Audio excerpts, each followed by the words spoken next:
Can't have both. Only have orders for one. That's it. You're not going to sit down, Dean? I will. I guess I will. There's nobody else waiting. All right, we ready? We're going to interview you. I guess. I'm sorry. Why don't you start out, and then I'll take some questions as we go along. Well, welcome. And I'm very thankful to Sue for inviting me for this opportunity to show off my book here. I hope you all support local bookstores, especially this one in particular. As Sue mentioned, she'll be moving shortly. We'll miss her here, but I'm sure we'll see her down at the other place. People have asked me, why did I write this book? And the reason is 50 years ago, I graduated from high school, and my parents gave me a Sunfish sailboat as a graduation present. They knew that I was going off to college. It was more for them than for me. Both my parents are sailors. But during those 50 years, many people have sailed on the boat, they've had adventures, they have given the boat to friends, etc. And I wanted people to write me a story about their adventures on this sailboat, and also other people who have sailed on a Sunfish. The Sunfish is the most popular, most famous sailboat on the planet. There's over 500,000 sailboats, Sunfish sailboats, and I figure I can sell at least 500,000 copies. Each one has to buy a book. And it's had a long, wonderful history. I'll give you a little bit of background information. It started in Connecticut. Herman is right here. He's from Connecticut, very close to where the factory was started. It was basically done by two relatives, and they went off to Hawaii. They did a lot of surfing. They came back to Connecticut and decided to put a pole on it and a sail, and that's how the sailfish became.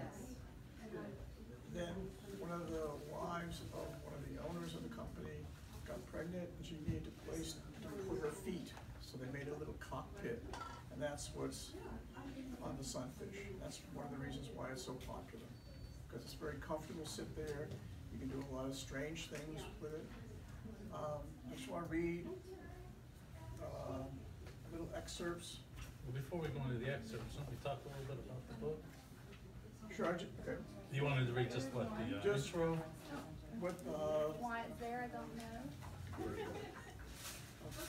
I just want to read what was in the New York Times in 1974. Okay. Once launched, it brings its occupants closely and swiftly to the glories of wind and water. Then Sports Illustrated in 1982 said the appeal of the Sunfish cuts through a lot of social, economic, and strata. Basically, it's a cheap sailboat. You can sail it any place, lakes, rivers, oceans, wherever. I would not recommend sailing it across the Atlantic Ocean. That's a little bit on the dangerous side. There's a story about that in here. So it's, and I think what I've asked people to do in the audience here is to read parts of the story, because these stories were written by individuals, not by me. I would like to give basically them the opportunity to kind of present their thoughts on a particular story, so you can feel that it's not just me writing, but it's individuals, other people have written these things. Every individual has a different spin on their adventure. It can be rather naughty, it can be very romantic, it can be very exciting, and it can be rather boring. But there's a lot of stories in here that cover the whole spectrum. Oh, I was just going to, before we begin, I was going to ask, did anybody in the crowd here have a Sunfish or a small sailboat when they were younger? Yeah, you did.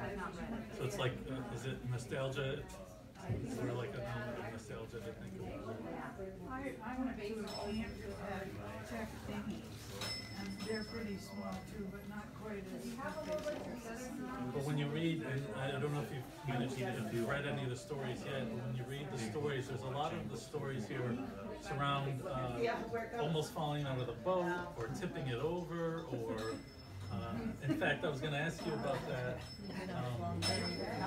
Since the stories are written by, some of them are written by his own children and people who know him, I wanted to ask you if there was something about tipping the boat.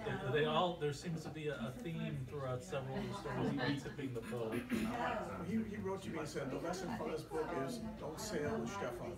That's all I learned. Because he's going to tip over the boat before. Was it because you were a poor sailor, or you were trying to teach them a lesson? I thought you were trying to teach them a lesson. There is a famous yacht race in New Zealand. Part of the race is you have to tip the boat over and bring it back up. It's to teach the young people the importance of bringing the boat back up. It's not just sailing as fast as you possibly can, it's also to learn how to sail. And I feel, and my roommate was from New Zealand, and I felt compelled that everybody who sails on my Sunfish has to know that. Because there's several of the stories where they're like, I was terrified that we were going to tip the boat, and every once in a while they wouldn't tip it, and they were like stressed out the whole time during the Do you know anybody else who owns a Sunfish? I know lots of them, yes. Okay, good. Just before we get into some of the excerpts, can you tell me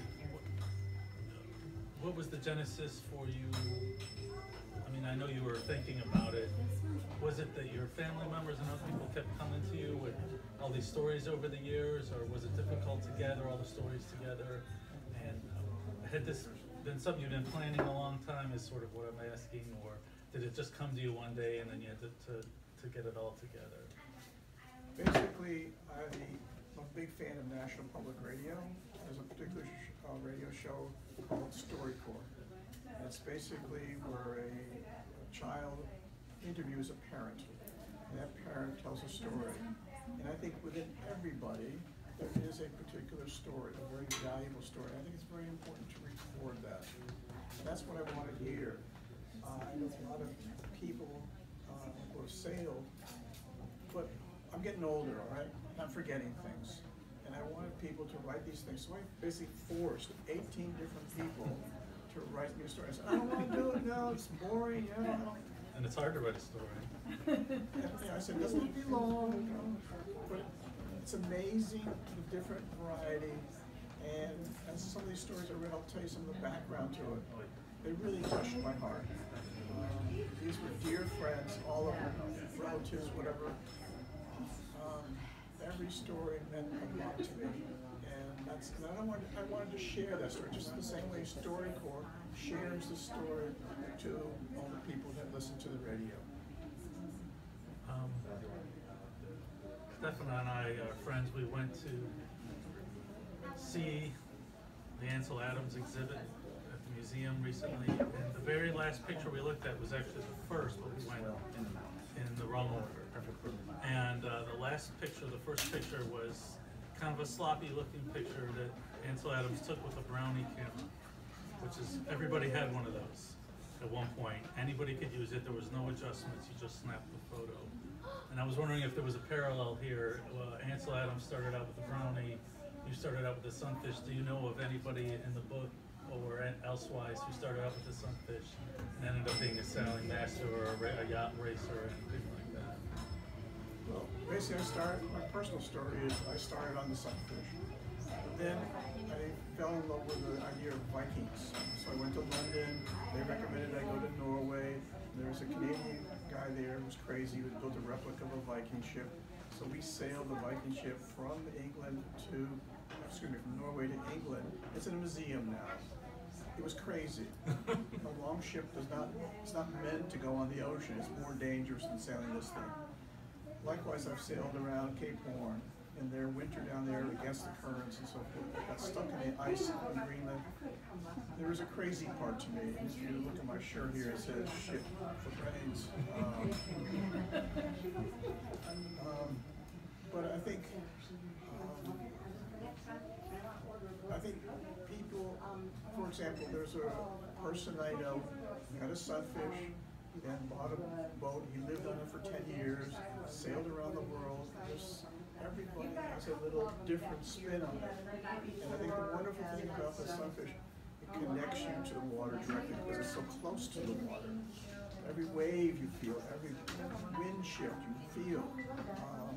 And I think it's a wonderful experience, and that's why I want to share it with everybody. So one of your goals after this? Can I just say, look at the front picture here is a brownie picture. Okay? It says July 66. 1966 is when I first got it. That's me and my girlfriend's on a lake in Connecticut, Crystal Lake it's called. And I didn't take the photograph, nor did Ansel Adams.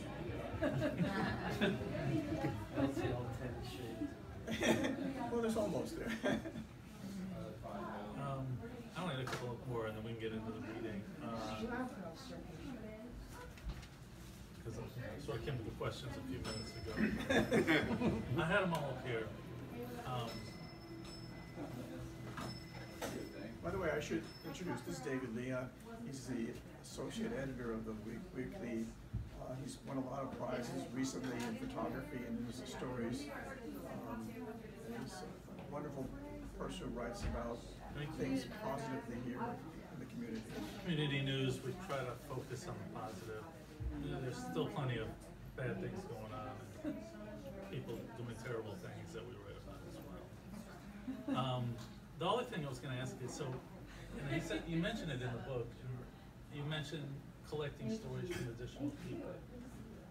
Since you first started the process, have you run across other people who want to contribute? Are you working on a volume 2? Are you going to do some kind of website where you can collect these stories? Or is anything going to happen along those lines? I would love it if other people do contribute it, if it gets around. I know at least 4 other people that now wanted to contribute their stories now that they know that my book is out here. We're just launching it right now, so I haven't gotten much. I think it would be great. Again, it's like storyboard. Gathering the stories and documenting them and sharing them with whoever. The stories are very, very impressive. For example, one of the stories that is here is I was sitting on the airplane talking to a woman, and she gave me this wonderful story, and she presents it in a very poetic sense. Her passion for the ocean and so forth. And I will read part of it, or someone else will read that. I think it's a very powerful. She was greatly impressed by a sunfish. What can I say? And will you have a way for people to contribute? Yes, if you get the book, on the back it says, please let me know what your favorite story is, and if you want to contribute your story, please send it to me. Because if we gather enough, another, say 18 or 20, we'll put another edition together. It's kind of a lot of work putting it together, I must say. But Is it harder than you thought? much harder. Yeah. You said originally we're going to have it done by Christmas, Last year, so you yeah. can hand them away as Christmas presents. Right. Come springtime. As we can tell, it's still not perfect. A couple of spelling mistakes here. Sometimes when you're editing, and I help with the editing process, the biggest problem is when you're making the changes, you have to make sure you don't mess up the changes, and I think that might have happened in a few places here. So try not to be so critical as well. I had a favorite story. He asked me what my favorite story was, and I told him, I don't remember what it was called actually right now, but it was astonishing to me. It was about these 2 guys trying to sail up the coast, and it was far too far, right, for a boat of that size, and he sort of implies that at least one of them was not right in the head. And that if they made a wrong turn, they might have ended up in the middle of the Atlantic Ocean, or they're talking about having to learn Portuguese. I think it was assuming they made it that far. There was something about being in a boat that small and then venturing out to where you can't see anything. There was fog and there was that kind of thing. It's in my mind, I'd be terrified the whole time. But and there's another story about you being on a largish lake with your son, I think, and it was so much fog you couldn't see where the shore is, and then you have to just rely on your own sailmanship, I guess, or what's the word called? Seamanship. So I was most impressed by the people not becoming terrified and panicking. Of course, nobody brought their cell phone with them in those days. There was no way to signal for help. There was no CV on a boat that size. So it was impressive that people could sail and not lose their minds doing it, especially in larger bodies of water. At least in my story, no one dies, so that's the good part. With Hollywood, we'll get it to Hollywood, and then they'll change it, I suppose. There'll be sea serpents. That we know of, huh? All right, that's all I had for you, so. Okay, any questions before, I'm gonna ask different people to read a little bit of the story so you get a flavor of each individual story. Any questions before we start? Dean, I would like to start with you. First of all, I'd like to introduce Dean. He's one of the original organizers of Neck of the Woods. One lonely night I was here in town, went upstairs here to a Neck of the Woods performance, and I had a beer with him. And a couple months later, I re-met him and he gave me another beer. And eventually I gave my talk about the Ernestina, which is the schooner that I sailed across the Atlantic. So Dean and David have become very good friends of mine, and I would like him to read his favorite story, and he can explain why it's his favorite story. So I picked out the story by this woman named Linda. Who happens to be my wife. That's his wife. I don't know if he knew that, but That's a well-written story. It is a well-written story. It's the best one. Oh, no. Second best. I thought it was the best one. It's very good. It is very good. So I'm just gonna read the last part of it because I don't know how long it'll take. And I don't know how much time we have. So she writes, in reflecting on my misadventures with the Sunfish over the last 36 years, I realized that I actually learned one simple but important lesson in sailing. I remember vividly both Stephan's suggestion and the location of the lesson. We were in Sheerpen Pond on Chappie in the late afternoon. Find something on the opposite shore, he said, and steer for it. Across the water I saw a lone pine tree, a solitary, dark green sentinel shaped like an open umbrella. It stood in stark relief against the pale green, undulating leaves of marsh grass. I moved the tiller and the nose of the boat lined up with the tree. I realized pretty quickly that, unless I kept focused on that tree, the boat was going to drift away from my goal. The trip across the pond required a series of subtle corrections, always guided by that dark silhouette on the opposite shore. Stephan's instruction had been simple, but it was also incredibly powerful. It gave me a sense of control and accomplishment at a moment when I had been feeling neither when it came to sailing. I'm still a terrible sailor, but if you put me on the tiller, I know what to do, thanks to Stephan.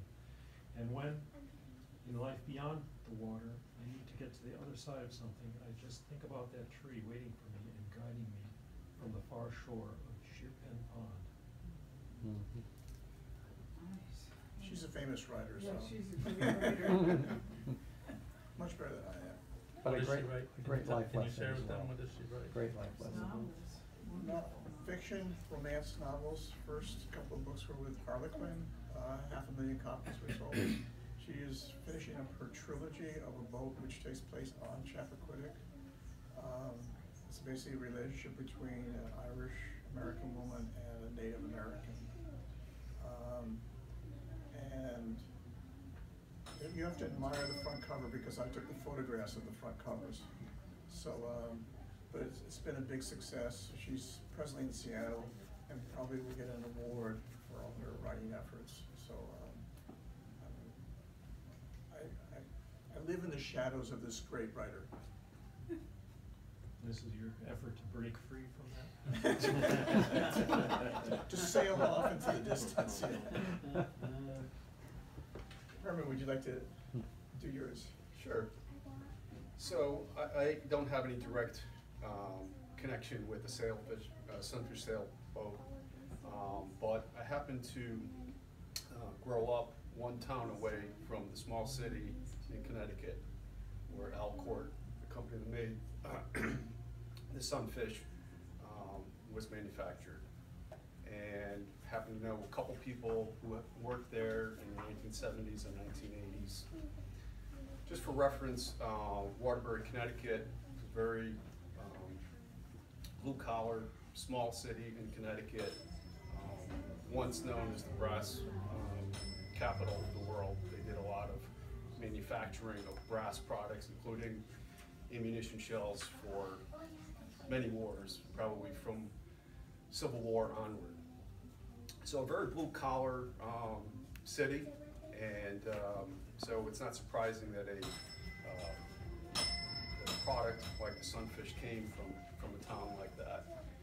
But it is surrounded by a lot of other more affluent towns, and so as Stephan mentioned earlier, the Sunfish breaks through a lot of socioeconomic barriers. You didn't have to be rich to own one. If you were, maybe you had two. But anyways, so I don't have any direct experience actually on a Sunfish, but being an operations manager at a couple different companies, including one where I worked with Stephan for 10 years, maybe something like that. The one story in the book that I could relate with mostly was the story from the nephew of one of the founders and the culture at that company, because a company's product is directly related to their culture. So I'll read a little bit from the story from, I think it's Steve Burrell is his name. So the business started out of a garage, and the little boats were sold to friends in and around Waterbury. Jumping ahead here a little bit. A quality product and pride of craftsmanship were always paramount in the minds of Red and Bud.